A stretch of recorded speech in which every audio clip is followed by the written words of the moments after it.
anything else. But God spoke to Hosea, and he said, Hosea, I want you to take a woman of promiscuity. I want you to go find a wife of harlotry.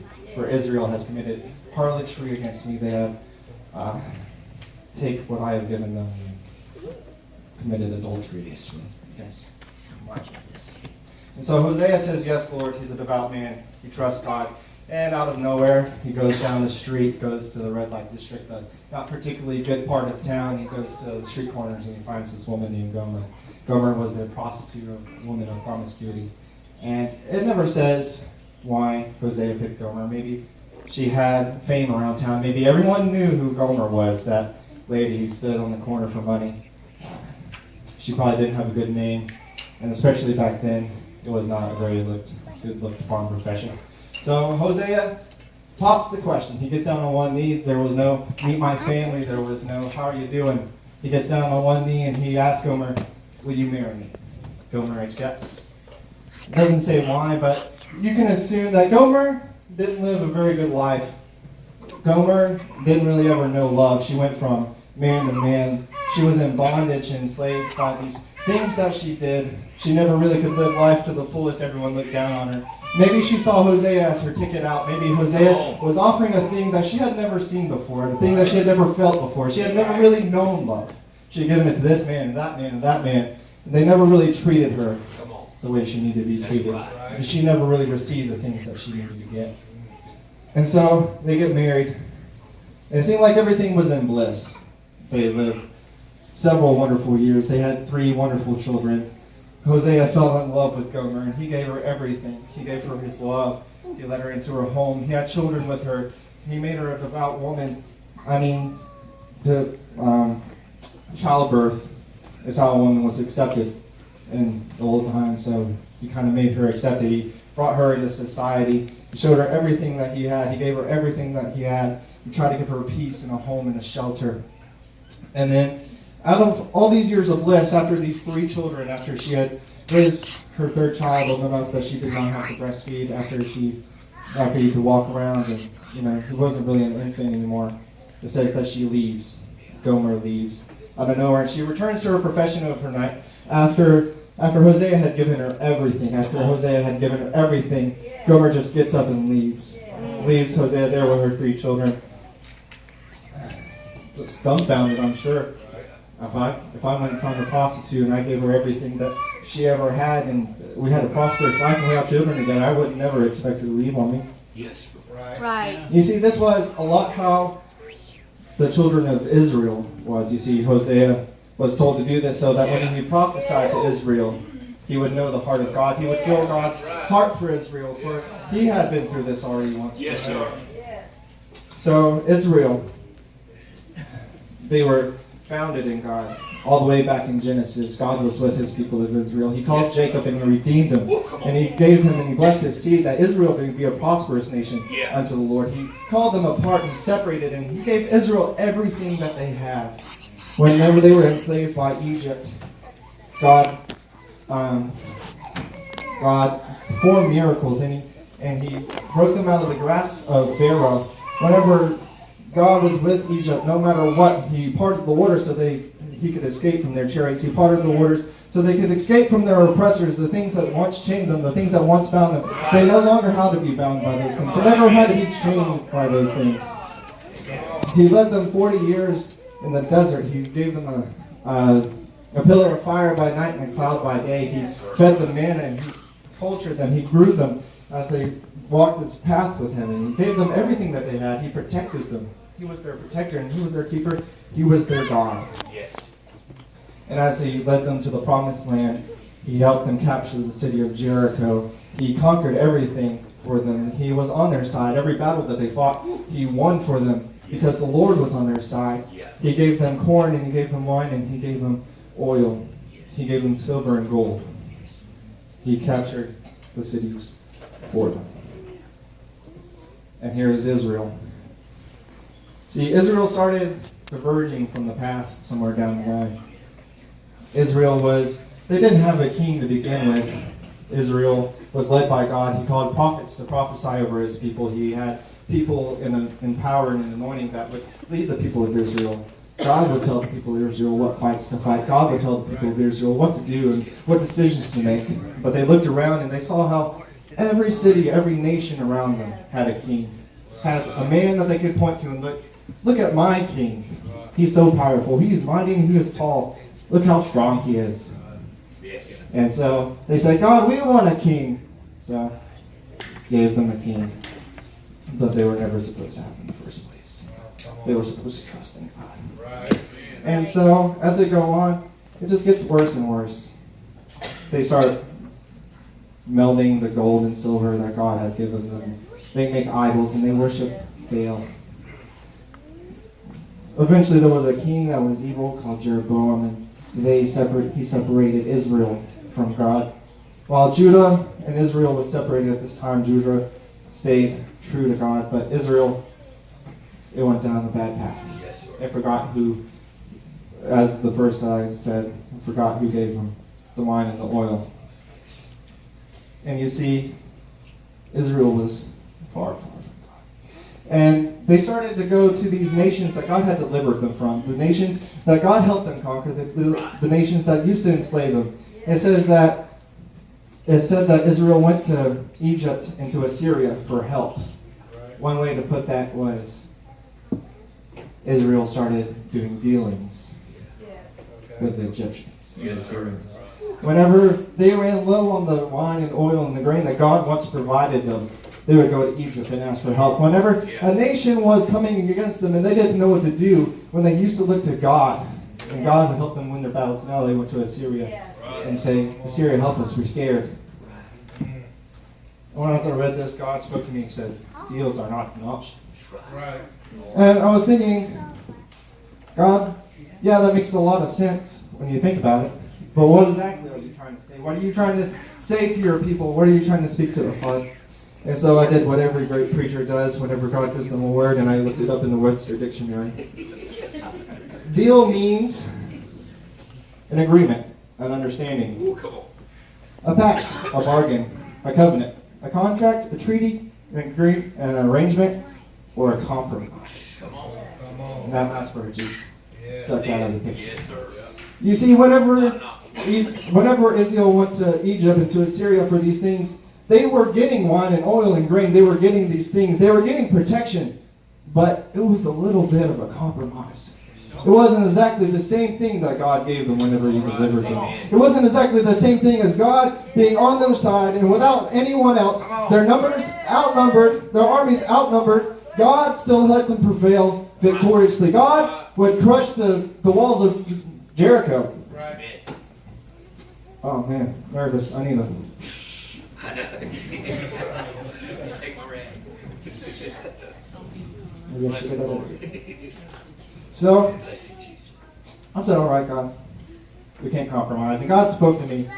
And He said, whenever my people are angry, and they're mad at me, and they're mad at the world, and they're mad at everything around them, and they go to social media to get their mind off it, or they go to this thing to get their mind off it, because it gives them a little bit of peace. Deals are not an option. Those things are a compromise, and they're not what they're for. I am here. They're supposed to seek my face, and I will give them peace. Whenever you're lonely and you feel alone and you turn to that movie that you shouldn't be watching or that website you shouldn't be on, or whenever you go hide in a corner and the people around you are kind of feel like they're ostracizing you because you put yourself in that position, Yes, sir. just to give a little bit of peace, Yes, sir. you should have sought God in the first place. Come on. Because those things make me feel like peace, but they're compromise. Yes, sir. They're not the real deal. Whenever you're feeling anxiety and you run to your addictions and you run to that relationship that you've never been in, should have been in the first place, and you run to those people and you gossip to those people that you should have never gossiped to in the first place, and you're feeling a little bit of comfort, you're feeling a little bit of joy, you get a little bit of something out of it, but it's a compromise. Only God. The deals are not an option.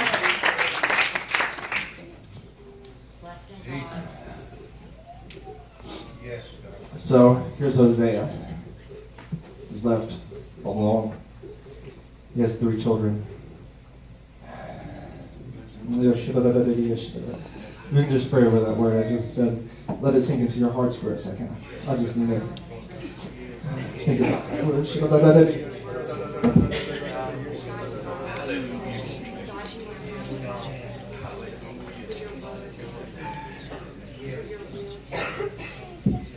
So here's Hosea. He has the 3 children, and Gomer has left him.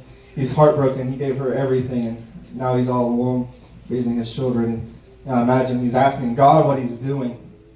And God comes and he speaks to him once again, and he says, Hosea, go buy Gomer back.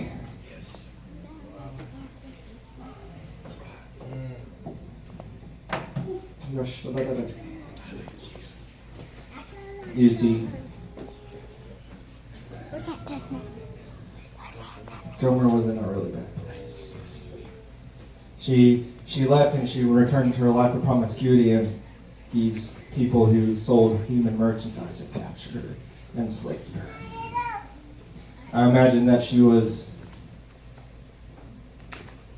in a place that she felt all alone, like she couldn't escape from.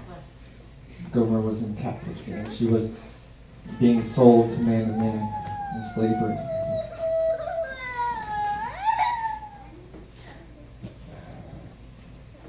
God said, you can pull up those that Hosea chapter 2 verse 3. God said that the people of Israel had been in promiscuity. And he said he was going to do this to the children of Israel. He said, lest I strip her naked and set her as in the day that she was born, and make her as a wilderness and set her like a dry land and slay her with thirst. We can keep on going. And I will not have mercy upon her children, for they be the children of whoredoms. For their mother hath played the harlot, she that conceived them hath done shamefully, for she said, I will go after my lovers that give me my bread and my water, my wool and my flax, mine oil and my drink. Therefore, behold, I will hedge up thy way with thorns, and make a wall, that she shall not find her paths. And she shall follow after her lovers, but she shall not overtake them, and she shall seek them, but she shall not find them. Then shall she say, I will go and return to my first husband, for then it was better for me than now. For she did not know that I gave her corn and wine and oil, multiplied her silver and gold, they prepared for Baal. I was reading this, and I was thinking, and God spoke to me. Some of you might feel like you're in a desert place. You may feel like everything is stripped away from you, like you're in a dry land, like you're naked as the day you were born, and you thirst for something. And you hunger for something, and you don't know where to find it. And everyone around you is trying to comfort you and saying, God would never do that to you. God has plans for you to prosper. It rains on the just and the unjust. Bad things happen to everybody. But I'm not here to be like everyone else. I'm here to proclaim the gospel, the word of reconciliation. Maybe, just maybe, God did take everything away from you. Maybe, just maybe, you got your eyes off the one who gave you joy. Maybe, just maybe, you got your eyes off the one who gave you corn and wine and oil, who gave you everything that he had, who died on a cross for you that you may be saved, that he may fill those voids in your life, and that everything that you need, he can fulfill. And so here's Hosea. He walked out into the street trying to find Gomer. And I imagine he knew where that one traffic stand was where they sold the slaves. That street that most people didn't want to go on, that they kind of walked around. And he's standing out there in the crowd, and he's watching woman after woman walk across this stage, and people being auctioned off left and right. And he sees this one woman who piques his interest, but he doesn't recognize her. She looks maybe 55.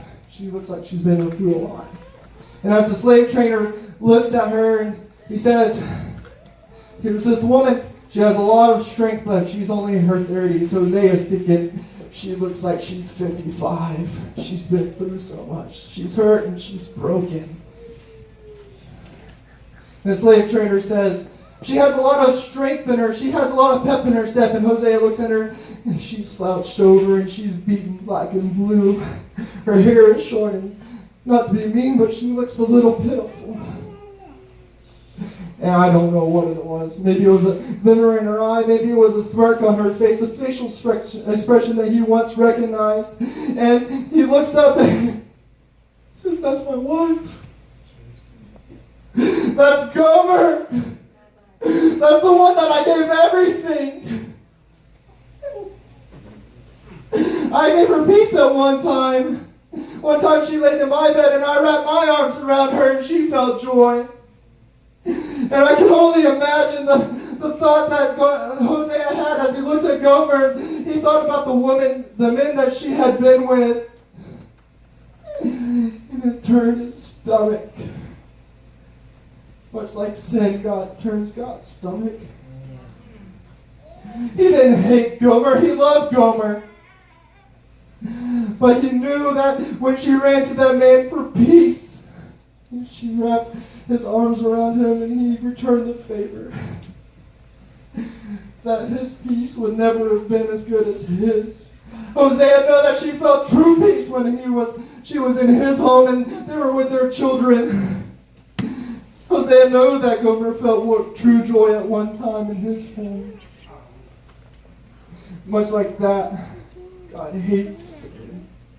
Because while sin may fill some voids in our life, sin may make us feel peace for a little bit. It may feel joy for a little bit. Right. But it's nothing like the peace and joy that God has. So here's Hosea. And the slave trader starts the bid and Hosea raises his card and says, I'll take her. And another man raises his card and says, and Hosea raises his card and says, I'll take her. Another man raises the card. And Hosea says, here's everything I have. I love her. I know she looks broken. I know she looks bruised. But that's my wife.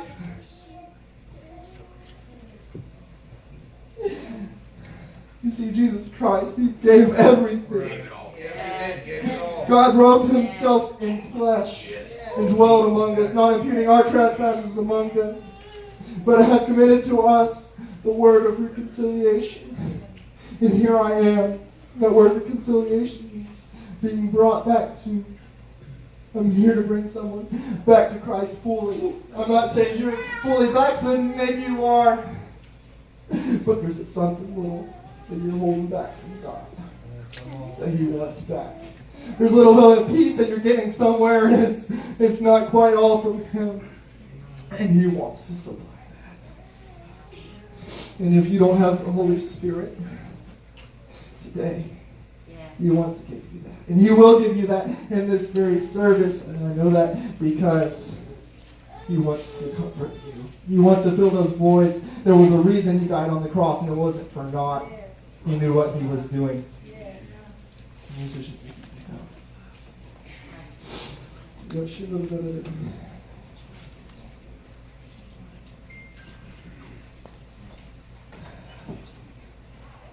I don't know what it is. I believe this message is a little bit for everybody. Right.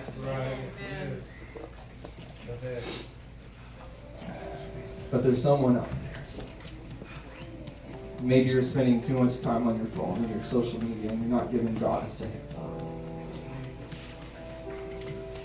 Maybe you find peace in that. Maybe you don't think you're all that lost quite yet.